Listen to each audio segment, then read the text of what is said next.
In the veiled embrace of eternal fog that shrouded the coastal village of Aether's Edge, where the ocean's breath mingled with the earth's sighs, and the horizon dissolved into a dreamlike haze, Elara wandered through her days like a shadow cast by a fading light.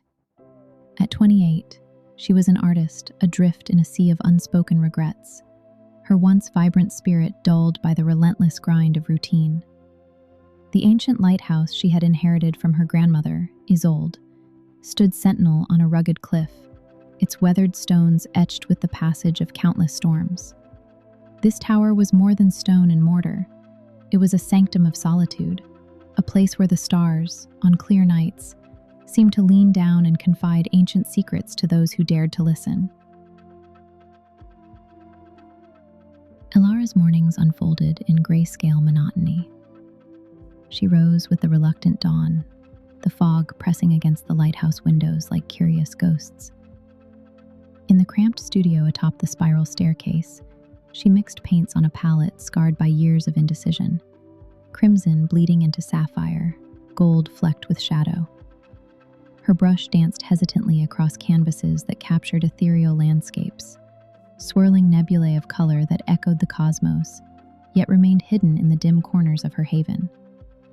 No eyes beheld them save her own, weary and critical, reflecting the doubts that had followed her from the city.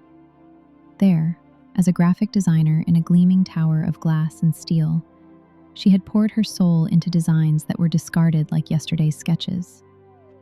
The layoff had been a quiet blade, severing her from purpose, driving her back to this misty exile where the sea's roar mocked her silence. Anxiety wove through her like the fog itself, a subtle undercurrent that tightened her chest during sleepless hours. She paced the lighthouse's circular rooms, fingers tracing the constellations carved into the wooden beams by Isolde's hand. Orion, the resilient hunter; Cassiopeia, the enduring queen. Symbols of strength drawn from myths that spanned cultures and centuries. Isolde had been a weaver of stellar lore, her voice a melody that painted the night sky with tales of guidance and fate. "The stars whisper to those who seek their legend," she would say, her eyes alight with the fire of unspoken adventures. But Elara, trapped in her gray existence, felt only the weight of inheritance, the lighthouse a cage rather than a beacon. One fateful night, as autumn winds gathered fury and the heavens unleashed a symphony of thunder, Elara sought refuge in the lantern room. The glass dome rattled under the assault of rain, lightning fracturing the darkness into shards of brilliance. The wind howled through the vents, a wild chorus that carried an anomaly, a voice not born of storm, but of something deeper, more intimate. It slithered into her ears like silk unfurling. "Follow the fallen stars." Her heart stuttered, a captive bird against her ribs. Was this delusion, born of isolation, or a call from the veil between worlds? Driven by an inexplicable pull, she descended to Isolde's old chamber, where dust motes danced in the flashlight's beam like tiny galaxies. Kneeling before a trunk bound in leather, cracked by time, she lifted the lid with trembling hands. Amid journals filled with star charts and poetic musings lay a map, a parchment of deep indigo, adorned with silver threads that mimicked the Milky Way. Constellations bloomed across its surface, meteors streaking like tears of light, pointing toward a nearby isle shrouded in legend. As her fingertips grazed the ink, memories surged like a tidal wave. Childhood summers under velvet skies, Isolde's lap a throne, her stories igniting Elara's imagination. "Dreams are stars waiting to be chased," her grandmother had whispered, planting seeds of wonder that now, in this storm-lashed moment, began to sprout.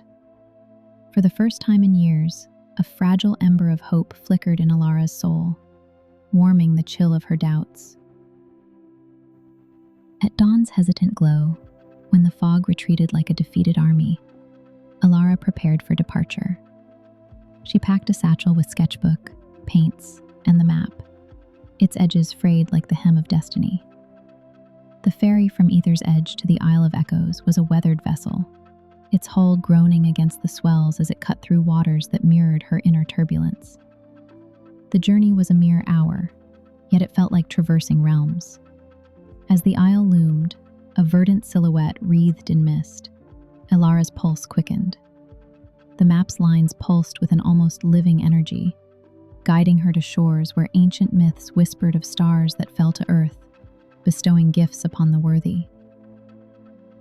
Disembarking onto a pebbled beach where waves lapped like gentle confessions, Elara followed a winding path inland. The air was alive with the scent of salt and wild herbs, the ground carpeted in moss that cushioned her steps like nature's forgiveness. But obstacles arose, as if the universe tested her resolve. The first was a dilapidated bridge spanning a ravine, its timbers splintered by recent gales, swaying precariously over foaming rapids below. It symbolized her deepest fears, the chasms of self-doubt that had halted her so often. "What if I fall?" she murmured, the wind carrying her words away.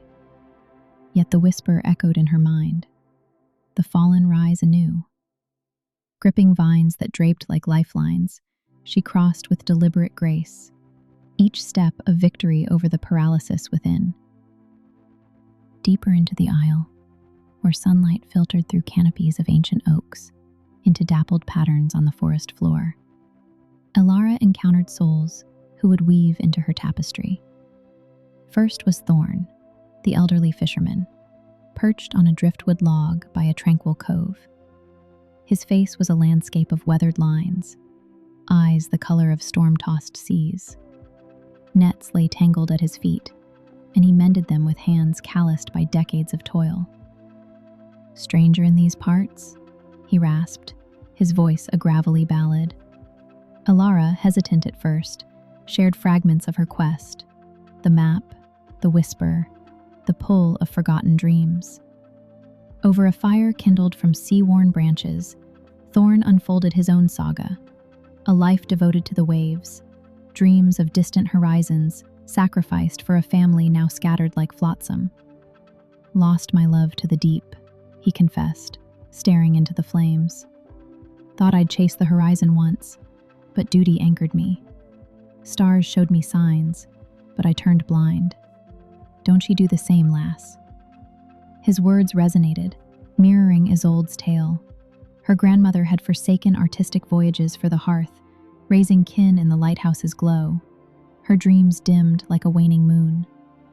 Elara saw parallels in her own retreat, the city lights extinguished by fear.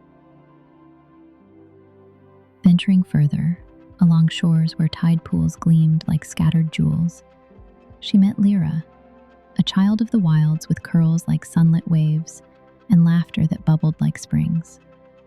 Barefoot and fearless, the girl of perhaps 10 years gathered shells in a woven basket, each one iridescent, as if kissed by rainbows. "Look, this one's a star fallen from the sky," Lira exclaimed. Its surface hummed with the ocean's rhythm, cool and alive. "They hold magic wishes. What's your heart's desire?" Elara knelt, her artist's eye captivated by the shell's intricate whorls. In Lira's innocence, she glimpsed her younger self, unburdened by anxiety's chains. They spent the afternoon wandering, Lira sharing folklore of the Isle, how conches echoed the stars' songs, guiding lost souls. Through these encounters, complexity hierarchy advanted Thorne's regrets, amplified Isolde's sacrifices, Lira's joy a balm for her wounds. The Isle's beauty unfolded, bioluminescent blooms lighting evening paths, birdsong weaving symphonies. But so did revelations. In quiet moments, Elara pored over the map by lantern light, uncovering Isolde's annotations, notes on resilience drawn from indigenous star myths, where falling meteors symbolized rebirth, not ruin. Parallels deepened. Elara's anxiety, once a solitary storm, now connected her to a lineage of dreamers who had faltered yet endured. As the sun dipped low, painting the sky in hues of molten gold and bruised violet. Elara's path led to the heart of the isle, a secluded cove flanked by sheer cliffs, veined with quartz that sparkled like embedded stars. Here, the conflict brewed, a tempest not of weather but of the soul. Visions crept upon her like nocturnal predators. Spectral echoes of her city failures materialized in the gathering dusk.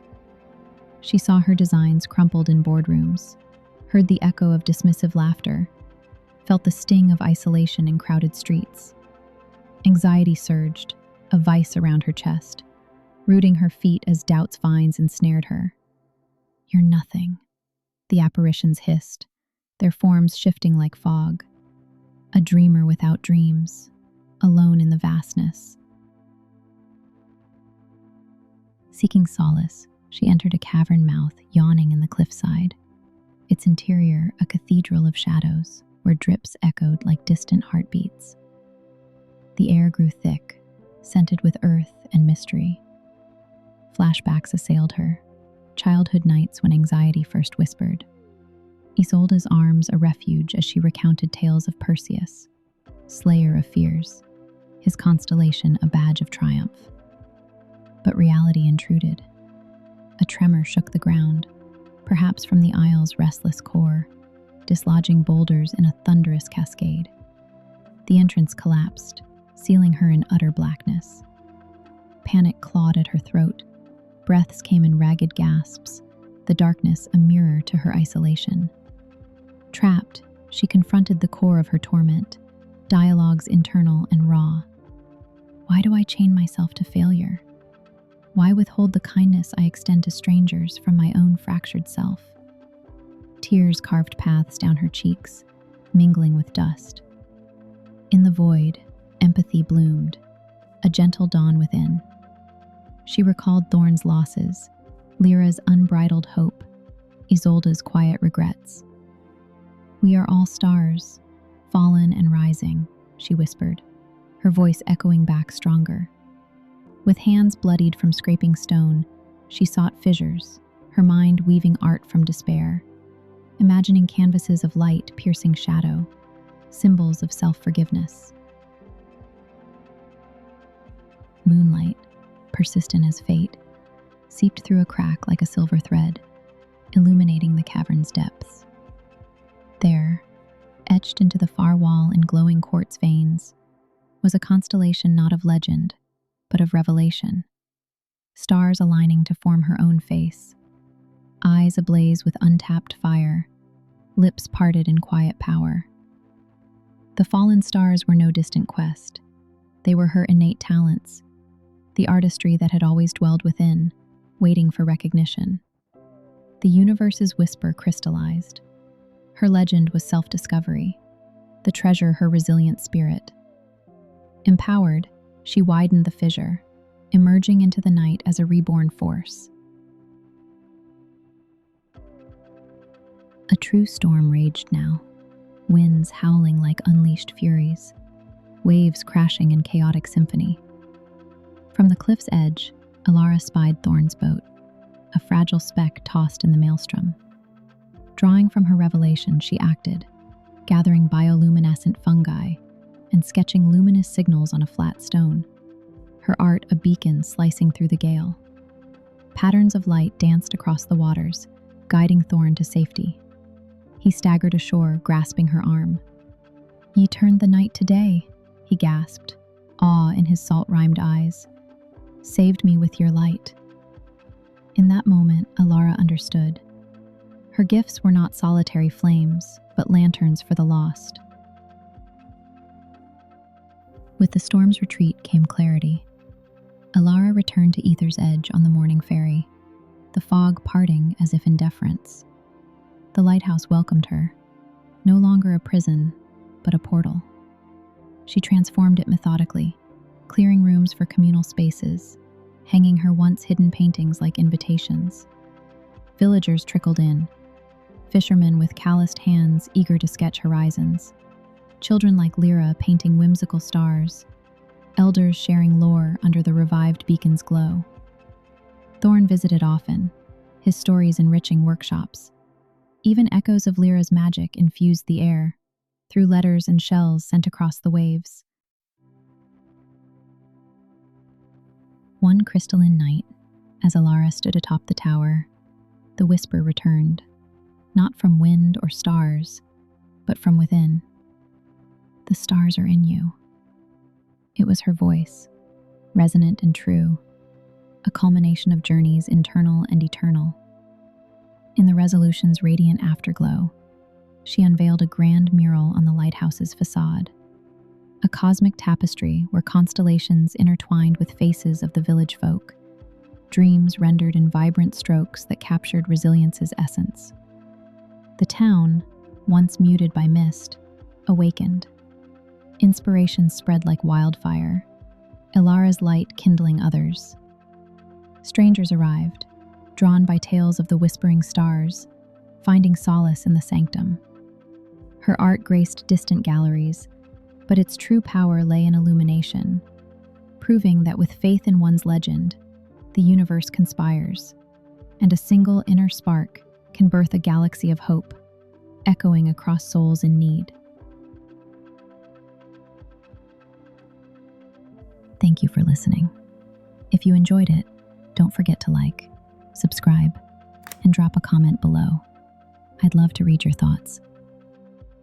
You've been listening to Lilith Sanctum. Until next time.